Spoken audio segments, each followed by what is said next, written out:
মানে আমি তোমায় সকাল সকাল কোন অলক্ষণে কথা বললাম রানী?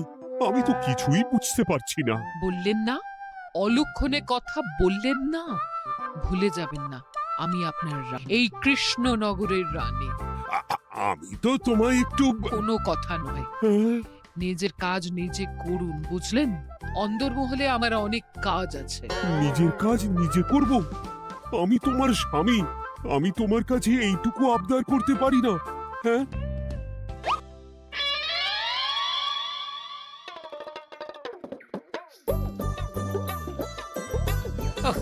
আজ গিন্নির সাথে বচসা করতে গিয়ে দেরি হয়ে গেল। মহারাজ আবার আমার দেরি দেখে রেগে না যান।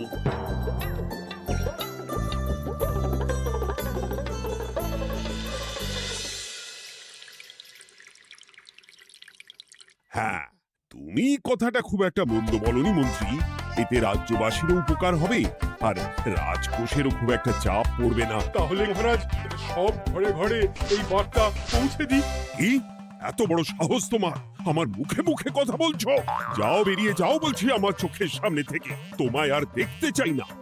আমি আবার কি বললাম মহারাজ? কি বললে মানে? কি বলতে বাকি রাখলে শুনি? বলছিলাম কি, অপরাধ নেবেন না মহারাজ, সেনাপতি তো। চুপ, একদম চুপ। আমি মরছি নিজের জ্বালায়, আর তুমি ওই ভুল ভাল বলে আমার মাথা বিগড়ে দিতে চাইছো? মহারাজ রেগে আগুন, এই ছিলেন ঠান্ডা, এই তো মুখে হাসি ছিল, এখন হাতে ডান্ডা। কি বললে কবি? তুমি আমায় অপমান করলে? যাও, এক্ষুনি তোমরা সবাই দূর হয়ে যাও আমার সামনে থেকে। কাউকে চাই না আমি। এই মুহূর্তে রাজসভা আমি শূন্য দেখতে চাই, না হলে আজ সব কটা গর্দান নেব আমি। যাও বলছি।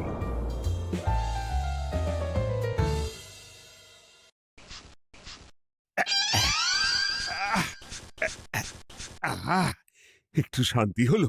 ভেবেছিলাম রাজসভায় করব তাই রে নাই রে, রাজা দিলেন ঘাড় ধাক্কা, এখন সবাই বাইরে। এ তো তোমার জন্য। তুমিই তো বেমক্কা একটা এমন কবিতা বললে। আহ, কেন এইভাবে চড়ছেন মন্ত্রী মশাই? দোষ তো আপনারও। আপনি তো কি একটা বলে রাজা মশাইয়ের মাথা গরম করে দিলেন। আমি আবার কি বলেছি? আরে মহারাজ তো সেনাপতির ওপর রেগে গেলেন। আরে বাবা, আমি আবার কি করলাম? পণ্ডিত মশাই কি সব বলে দিলেন, তখনই তো মহারাজ। এই আমার নামে একটা অসাধু বাক্য বললেই আমি কিন্তু। এ কি কাণ্ড! কৃষ্ণনগর রাজসভার সভারত্নরা বাইরে বের হয়ে কি মহা হট্টগোল শুরু করলেন। মহারাজ সবাইকে একসাথে ঘাড় ধাক্কা দিয়েছে। ওরে বাবা, এতগুলো ঘাড়ে রাজামশাই একসাথে ধাক্কা দিলেন কিভাবে? আচ্ছা, দোষটা কে করলো? দোষ করেছে ও, দোষ করেছে ও। দোষ করেছে ও। দোষ করেছে ও। এবারেও কেউ একমত হতে পারলেন না কে দোষ করেছে। হ্যাঁ, আচ্ছা বেশ, কি হয়েছে কেউ একটা খুলে বলুন দেখি।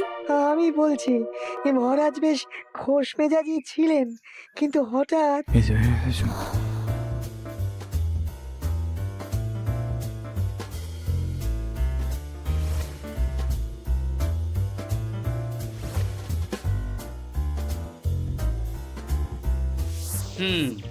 এই কাণ্ড! এ তো ভারী অদ্ভুত রোগ মনে হচ্ছে। মহারাজের আচমকা মাথায় রক্ত চড়ে গেল নাকি? হ্যাঁ, মহারাজ আপনাদের রাজসভায় ডেকেছেন। ওরে বাবা না, যাবো না গো আমি, আমার কাছে আমার প্রাণ সবচেয়ে দামি। আমিও যাব না। নির্ঘাত মহারাজ গর্দান নিতেই ডাকছেন। আমিও যাব না গোপাল, আমারও প্রাণের বড় মায়া। আচ্ছা, এটা কি কোনো কথা হলো? হ্যাঁ, প্রাণের মায়া কার নেই বলুন তো? আর মহারাজ যে গর্দান নিতেই ডাকছেন তার কি কোনো মানে আছে? অন্য কারণও তো হতে পারে। তুমি কি করে বুঝলে? হ্যাঁ, বুঝতে পারিনি, তবে আন্দাজ করেছি। তোমাদের কথাতেই শুনলাম মহারাজ খোশ মেজাজেই ছিলেন, সহসা রেগে গেছেন। আবার যে সহসা খোশ মেজাজেই ফেরেননি, তাই কি বলা যায়? এটা তুমি বলনি তো মন্দ। চলো সবে ফিরিয়ে আনি রাজসভার ছন্দ। আরে গোপাল, এসো এসো এসো। তা এত দেরি করলে কেন? বাকিরা কোথায়? তারা আসছেন মহারাজ। আপনি তাদের ডেকেছেন, তাদের ঘাড়ে কটা মাথা যে তারা আসবেন না। কিন্তু মহারাজ, আমি অন্য কথা ভাবছি। কি কথা গোপাল? আপনি নাকি সভায় আজ হঠাৎ সবার উপরে রেগে গিয়ে তাদের সভা থেকে বের করে দিয়েছেন মহারাজ। এ কি সত্যি মহারাজ? আরে না না গোপাল, মোটেও না।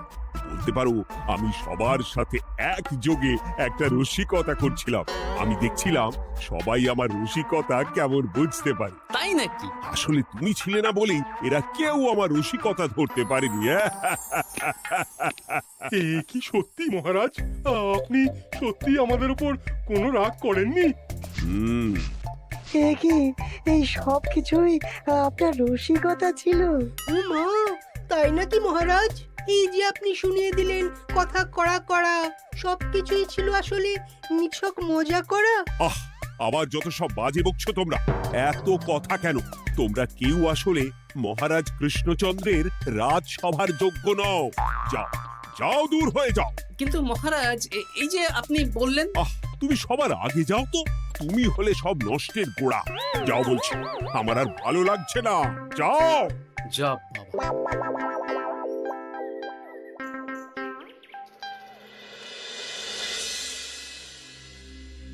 কি বুঝছেন? না না না, আমি তো সবই ঠিক দেখছি রানীমা। হ্যাঁ, এটা ঠিক যে নারীর গতি কিঞ্চিত চঞ্চল বটে, তবে তা তো হতেই পারে। বাকি সবটাই ঠিকই আছে। তাহলে এমন হচ্ছে কেন? মহারাজ এইভাবে যখন তখন রেগে যাচ্ছেন কেন? আজ শুনলাম আপনাদের সভা থেকে দুবার বের করে দিয়েছেন, আবার ফিরিয়ে এনেছেন। হুম হুম হুম। আমি ওষুধ পাঠিয়ে দিচ্ছি, আর মহারাজের কিঞ্চিত বিশ্রামের দরকার। হ্যাঁ, তোমার মাথা আর আমার মুন্ডু।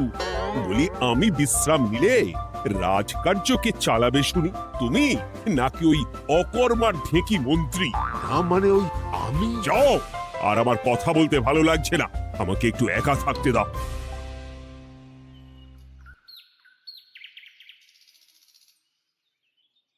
ব্যাপারটা কি বুঝলে গোপাল? রাজবৈদ্য তো মহারাজকে দেখতে রাজবাড়িতে গেছেন। কি মনে হয়? গতকালও আমি যখন বাগানে গেলাম,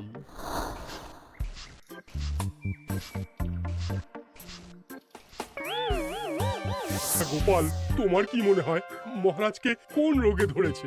এই রেগে যাচ্ছেন, আবার এই মাথা ঠান্ডা হয়ে গিয়ে ডেকে পাঠাচ্ছেন। আমি বলি কি গোপাল, তখন সবার সামনে বলিনি বটে, তবে এখন তোমার সামনে স্বীকার করতে বাধা নেই। কি কথা বিজ্ঞানী? মহারাজের এই রাগের কারণ হয়তো আমি। আমার মনে হয় আমার দোষেই উনি এরকম বারবার রেগে যাচ্ছেন। কেন? আসলে মহারাজ আমাকে একটা মাথা যন্ত্রণা সারার ওষুধ আবিষ্কারের দায়িত্ব দিয়েছিলেন, তো আমি অনেক চেষ্টা করেও সেই ওষুধটা আবিষ্কার করতে পারিনি। যেটা আবিষ্কার করেছি তাতে সেরকম কাজ হচ্ছে না। আমার মনে হয় ওনার মাথা ব্যথা থেকে এরকম হচ্ছে। সে যাই হোক, তুমি কিছু একটা করো গোপাল। মহারাজের অসুখ কিভাবে সারানো যাবে সেটা নিয়ে কিছু একটা ভাবো। ভাবতে তো হবেই। আজ সন্ধেবেলায় তুমি তোমার বাড়িতে বাকি সভাসদদের ডেকে আনো, আমি সমাধান সঙ্গে নিয়ে সময় মতো চলে আসবো। আচ্ছা বেশ, তাই হবে। আমি এখনই বাকিদের খবর দিয়ে দিচ্ছি। আর বিজ্ঞানী, একটু এদিকে এসো তো, একটা কথা আছে।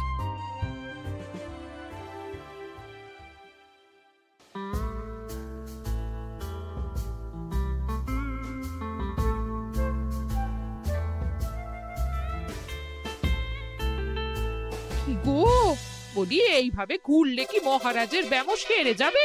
তা সারবে না।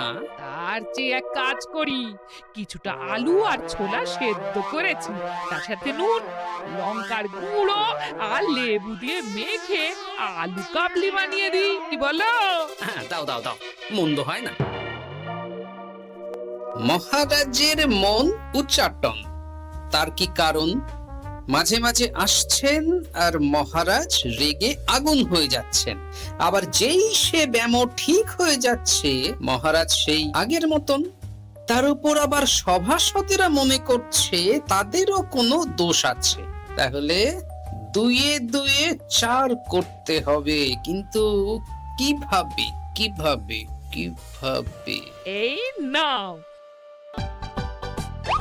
আলু কাবলি খেয়ে পেট ঠান্ডা করে নাও দেখি। হ্যাঁ, বেশ কিছুদিন আগে বিজ্ঞানী লেবুর রসের জাদুর কথাই তো বলছিল। আর আচ্ছা গিন্নি, তুমি তোমার বিয়ের সময় তোমার বাবার মুদির দোকানের একটা কাঠের ছোট বাক্স পেয়েছিলে না, যাতে শ্বশুর মশাই মোহর রাখতেন? উমা, সে বাক্স তো ঝুলকালি মেখে আছে গো, তা দিয়ে তোমার কি হবে? ঝুলকালি লেগেছে? বাবা বাবা বাবা, তাতে তো আমার কাজ আরো ভালো হবে। যাও যাও যাও, নিয়ে এসো দেখি। আমি ততক্ষণে বেশ খানিকটা অদৃশ্য কালি বানিয়ে ফেলি। না না, আমি তো বলছি মহারাজের কোনো রোগ নেই, সামান্য উদ্বেগ ছাড়া আর কোনো সমস্যাই নেই মহারাজের। তাহলে মহারাজ আমাদের এই তুর্কি নাচন কেন নাচাচ্ছেন শুনি, মস্করা করে? তাই তো উত্তর জানা চাই তো। আর এই যে এত জরুরি তলব পাঠিয়ে গোপাল আমাদের ডেকে পাঠালো, তার তো টিকিরও দেখা নেই। গোপাল কি করবে শুনি? যে রোগ আদপেই নেই সেই রোগ কিনা ওই গোপাল ছাড়াবে? আমার তো বিশ্বাসই হয় না। বিশ্বাসে মিলায় বস্তু, তর্কে বহু দূর, তাই না মন্ত্রী মশাই? পেলে গোপাল, মহারাজের রোগ সারাবার কোনো উপায় পেলে? আচ্ছা গোপাল, রাজবৈদ্য বলেছেন মহারাজের কোনোই অসুখ নেই, তা তুমি কি সারাবে শুনি? হ্যাঁ, রোগ হয়তো রাজবৈদ্য মশাই ধরতে পারেননি, কিন্তু কিছু তো আছেই যার জন্য মহারাজ এমন আচরণ করছেন, তাই না? তা তুমি বলো না মহারাজ এমন কেন করছেন, আর কি তার সমাধান? এক এক করে বলি। আমি ভেবে দেখলাম এর জন্য আমরাই দায়ী। বলো কি? আমরা সবাই কোনো না কোনো সময়ই মহারাজের রাগের কারণ হয়েছি, তাকে আঘাত দিয়েছি, বিষণ্ণ করেছি। ইচ্ছে করে করিনি হয়তো, কিন্তু করেছি। আর মহারাজ সেই সব কথা বুকে চাপা দিয়ে রেখেছেন। তুমি বলতে চাইছো অতীতে সেই সব ভুলের কারণেই মহারাজ এমন করছেন? আমার তো তাই মনে হয় সেনাপতি। আচ্ছা আচ্ছা, তর্কের খাতিরে যদি তাই ধরে নি, তাহলে এখন আমাদের কি করণীয়? আমরা তো কাল যন্ত্রে চেপে অতীতে ফিরে যেতে পারবো না যে সেই সব ভুলগুলো শুধরে দেব। তা হয়তো হবে না, কিন্তু কিংকর্তব্য বিমূঢ় বাবার আদেশ যদি মানি, তাহলে এই সমস্যার সমাধান সম্ভব মন্ত্রী মশাই। কি বললে? ত্রিকালজ্ঞ বাবা কিংকর্তব্য বিমূঢ়, সে আবার কি গোপাল? আছেন একজন জ্ঞানী ব্যক্তি, আমার খুব পরিচিত। তার দেওয়া একটা উপদেশ আমার জানা আছে। আমার বিশ্বাস তাতে মহারাজের এই সমস্যার সমাধান হয়ে যাবে। কি করে শুনি? এই কালি হলো অদৃশ্য কালি। কলম দিয়ে অদৃশ্য কালিতে কাগজের উপর লিখতে হবে। কি লিখতে হবে? লিখতে হবে যে মহারাজের সাথে অতি সাম্প্রতিক কালে আমরা যা যা অন্যায় করেছি তাই লিখতে হবে। কোনো মিথ্যে কথা লেখা যাবে না। তবে চিন্তা নেই, অদৃশ্য কালি, ফলে কেউ কারো লেখা পড়তে পারবে না। এইবার এই কাগজ ভাঁজ করে ফেলে দিতে হবে এই বাক্সে। বাক্সে তালা, তার চাবি থাকবে মন্ত্রী মশাইয়ের কাছে। আবার আমার কাছে কেন? পরে যাতে কোনো সন্দেহ না করেন, যা সন্দেহবাতিক মন আপনার। বললে এইবার এই বাক্স সারা রাত নদীর ধারে বটতলায় পড়ে থাকবে, চাঁদের আলো পান করবে। তারপর সকালে আমরা সবার সামনে এই বাক্স ফেলে দেব নদীর জলে। সবার অন্যায় সারা রাত চাঁদের আলো পান করে শুদ্ধ হয়ে ভেসে যাবে নদীর জলে। ব্যাস ব্যাস, আমরা সবাই পাপ মুক্ত হয়ে যাব। একদম সবাই শুদ্ধ হয়ে যাব, আর মহারাজের ব্যামও সেরে যাবে। কিন্তু তুমি কোনো চালাকি করছো না তো গোপাল? অদৃশ্য কালিতে লেখার সাথে আমি আর কোন চালাকি করব মন্ত্রী মশাই? দেখুন, আমি একটা কাগজে লিখছি।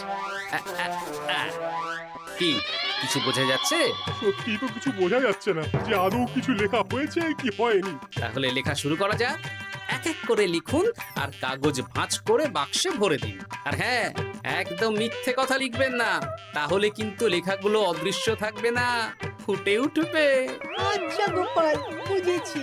কলম কালি মন, লেখে 3 জন। মিথ্যে কথা লিখে দিলেই ঘটবে অঘটন। আমি বাক্সটা নদীর পাড়ে সঠিক জায়গায় রেখে আসব। তারপর কাল সকালে সবাই মিলে এই বাক্স ফেলে দেব নদীর জলে। ঠিক আছে?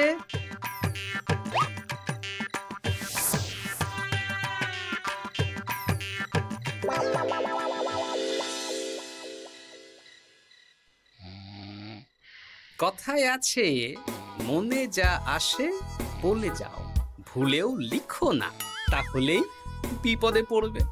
এদিকে কেমন সবাই নিজের নিজের দোষ লিখে বাক্সে ফেলে দিয়েছে। ভাগ্যিস আমি সবার লেখা কাগজগুলো রাতের অন্ধকারে বের করে আনলাম।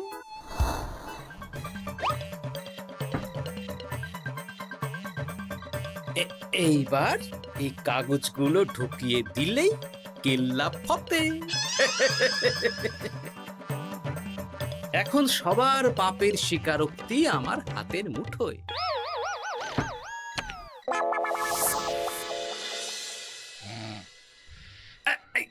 আরে, ও মা গো, ও বাবা গো, অগিনি বলি, নাক ডেকে তো ঘুমোচ্ছ, আর পিঠটা একটু চুলকিয়ে দাও দেখি। ধুত্তারি, এই জন্যই তো মাথাটা যায় গরম হয়ে। আরে, এই সহজ ব্যাপারটাই তো আমি বুঝতে পারিনি। মহারাজের অসুখটা হলে এই। যাক, এই রাতের বেলাতেই একসাথে একটা ঢিল পেয়ে গেছি। এক ঢিলে মারবো দুই পাখি। রাজার অসুখও সারবে, আবার সব কটা পাজি শায়েস্তাও হবে। হ্যাঁ,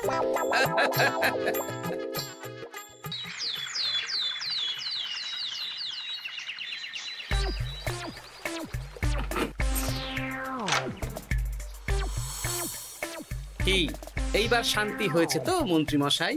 যেমন অদৃশ্য লেখা ছিল সেরকমই আছে তো?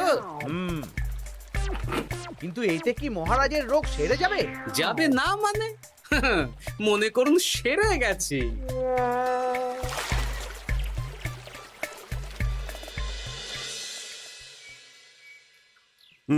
তাহলে আজকে সভার কাজ শুরু করা যাক। ক্ষমা করবেন মহারাজ, সবার কাজ শুরু করার আগে একটা দরকারি কাজ আগে করা দরকার। না হলে আবার কখন আপনি আমাদের কারো উপর রেগে যাবেন আর আমাদের সভা থেকে তাড়িয়ে দেবেন, তার তো ঠিক নেই, তাই না? আহ গোপাল, আর বিরক্ত করো না। আমার এত সাহস নেই মহারাজ যে আমি আপনাকে বিরক্ত করব। আমি তো জানি নিজের পিঠ যখন নিজে চুলকোনো যায় না, আর কেউ থাকে না সেই পিঠ চুলকিয়ে দেবার মতো, তখন কিরকম বিরক্তি জেগে ওঠে, তাই না মহারাজ? এ কি গোপাল, তুমি এত কিছু কি করে জানো?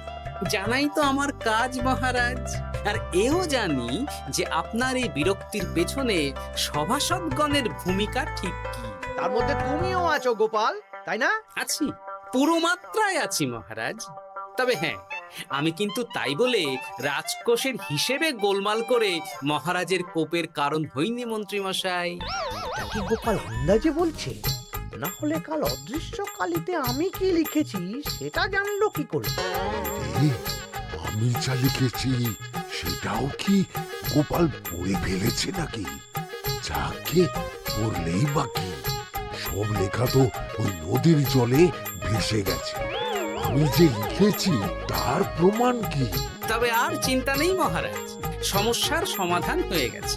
এখন থেকে আপনি যতক্ষণ রাজসভায় থাকবেন, প্রথমে মন্ত্রী মশাই, তারপর পণ্ডিত মশাই, আর তারপর রাজবৈদ্য পালা করে আপনার পিঠ চুলকে দেবে। কেন আমি কেন চুলকে দেব? না দিলে যে আপনার কপালে অনেক বড় শাস্তি ঝুলছে মন্ত্রী মশাই। রাজকোষে যে জালিয়াতি আপনি করেছেন তার স্বীকারোক্তি আমি হাজির করব যে মহারাজের সামনে।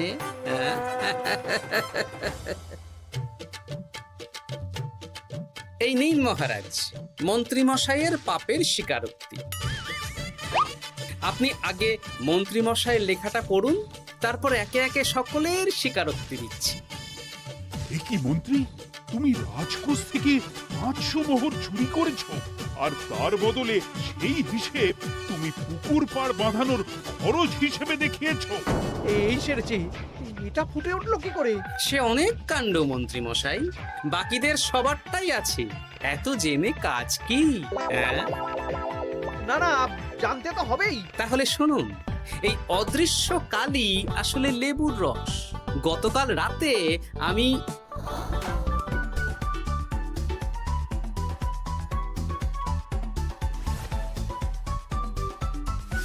এবার লেবুর রসে অদৃশ্য লেখা কেন বা কিভাবে ফুটে উঠলো সেটা বিজ্ঞানী বোঝাবে।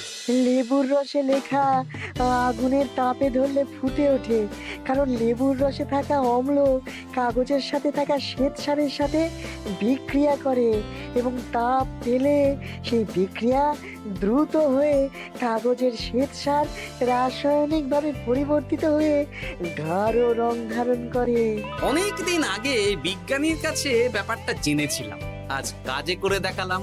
এবার মন্ত্রী মশাই দেখুন, মহারাজের সেবা করা ভালো না তার বদলে চাবুক খাওয়া ভালো।